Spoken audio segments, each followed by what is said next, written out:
Hello friends, welcome back to my channel.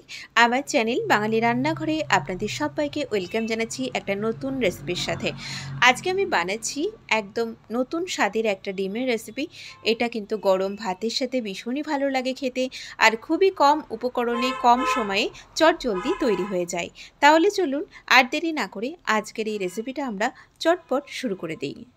আমাদের আজকের এই ডিমের রেসিপিটা বানানোর জন্য এখানে আমি নিয়ে নিয়েছি 4টে সিদ্ধ করা ডিম। ডিমগুলোকে আমি ফুল বয়েল করে নিয়েছি ভালো করে, আর ডিমের খোসাটা ভালোভাবে ছাড়িয়ে নিয়ে ডিমের গাগুলোকেও একটু চিড়ে রেখেছি যাতে মশলাটা ভালোভাবে যায়। আর এদিকে গ্যাসে একটা কড়াই বসিয়ে দিয়েছি, দিয়ে দিলাম এর মধ্যে 2 টেবিল চামচ মতো সর্ষের তেল। রান্নাটা চাইলে আপনারা রিফাইন্ড তেলেও করতে পারেন। এবারে এর মধ্যে প্রথমেই দিয়ে দিচ্ছি আমি 2টো মিডিয়াম সাইজের কুচানো পেঁয়াজ।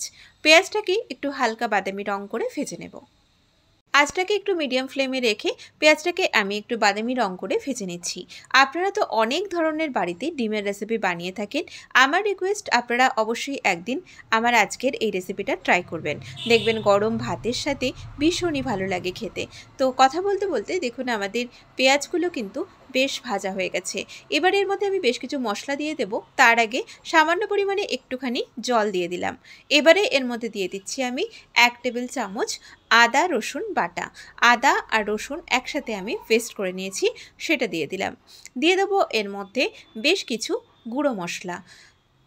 দিয়ে দিচ্ছি এর মধ্যে জিরে গুঁড়ো। এর মধ্যে আমি হাফ চা চামচ জিরে গুঁড়ো, হাফ চা চামচ ধনে গুঁড়ো, হাফ চা চামচ দিয়ে দিচ্ছি রেড চিলি পাউডার। ঝালের পরিমাণটা অবশ্যই আপনারা নিজেদের স্বাদ মতো অ্যাড করবেন। দিয়ে দিলাম এর মধ্যে স্বাদ মতো একটু লবণ। এখন এই মশলাটাকে ভালো করে একটু কষিয়ে নিচ্ছি।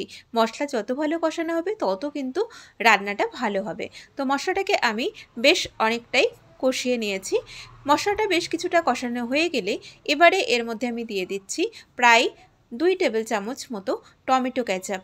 আপনারা চাইলে কিন্তু এর মধ্যে টমেটো পেস্টও দিতে পারেন।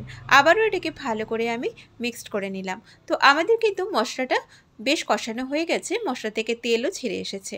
এবারে এর মধ্যে আমি দিয়ে দিচ্ছি সর্ষে বাটা। এখানে আমি সাদা সর্ষে বেটে নিয়েছি, এটা দিয়ে দিলাম 2 টেবিল চামচ মতো। এটাকে মশলার সাথে একটু সামান্য মিক্সড করে নিয়ে এর মধ্যে আমি জল দিয়ে দেব। তবে এবারে এটাকে মশলার সাথে খুব বেশি কিন্তু নাড়ার দরকার নেই, কারণ সর্ষে বেশি নাড়লে কিন্তু তেতো হয়ে যায়। তো এখন আমি এর মধ্যে গ্রেভির জন্য জল দিয়ে দিচ্ছি। জলের পরিমাণ কিন্তু একদমই কম, কারণ এটা একদম ঘন গ্রেভি হবে। আপনারা যদি আমার চ্যানেলে নতুন হয়ে থাকেন অবশ্যই আমার চ্যানেলটিকে সাবস্ক্রাইব করে দেবেন, আর যারা এখনও পর্যন্ত আমার চ্যানেলটিকে সাবস্ক্রাইব করেছেন তাদেরকে অনেক অনেক ধন্যবাদ। তো দেখুন গ্রেভিটা বেশ ফুটে উঠেছে। এবারে এর মধ্যে সিদ্ধ করে নেওয়া ডিমগুলোকেও দিয়ে দিলাম 3টে চেরা কাঁচা লঙ্কা।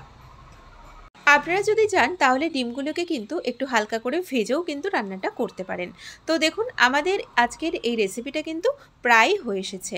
নামানোর আগে এর মধ্যে দিয়ে দিচ্ছি আমি অল্প পরিমাণে একটু ধনেপাতা কুচি। তো আমাদের আজকের এই ডিম সর্ষের রেসিপি কিন্তু একদম তৈরি গরম গরম ভাতে সার্ভ করার জন্য। আশা করি যারা ডিম খেতে ভীষণই পছন্দ করেন তাদের আমার আজকের এই রেসিপিটা খুবই ভালো লাগবে। তো আমাদের আজকের এই রেসিপি একদম তৈরি গরম ভাতে সার্ভ করার জন্য। তো আমার আজকের এই রেসিপিটা কেমন লেগেছে অবশ্যই আপনারা আমাকে কমেন্ট করে জানাবেন। ভালো লাগলে ভিডিওটাতে লাইক করবেন, পরিচিতদের সাথে শেয়ার করবেন। আর সবাই খুব ভালো থাকবেন, সুস্থ থাকবেন। আমি আবারও হাজির হব নতুন কোনো রেসিপির সাথে। নমস্কার।